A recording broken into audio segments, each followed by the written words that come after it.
Example problem 4 reads, how many liters are in 0.20 microliters? First thing that we do always is write down what the problem tells us. So we've been told that we're starting with 0.20 microliters, and that little weird looking U is the symbol for mics or microliters. The second thing that we do is write down what we are converting to, which is liters. The third thing that we do is to figure out whether the problem is a single step approach or a multi-step approach.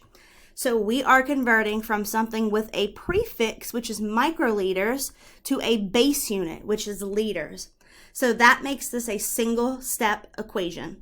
So we can go ahead and draw the multiplication symbol, draw the division bar, and bring microliters to the denominator so that it cancels. And we're converting straight to liters in one step. We always give the 1 to the thing with the prefix, which in this case is mics or microliters, and the metric system constant to the base unit. And so the metric system constant for micro is 1 times 10 to the minus 6. And so this is when using scientific notation will become very helpful for you, because you're going to be carrying all of those zeros, and you can accidentally miss one sometimes and get the wrong answer. So here you can see where mics cancel.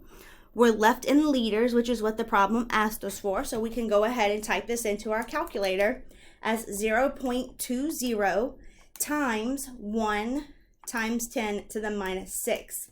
In my calculator, it looks like this, times 1e to the minus 6.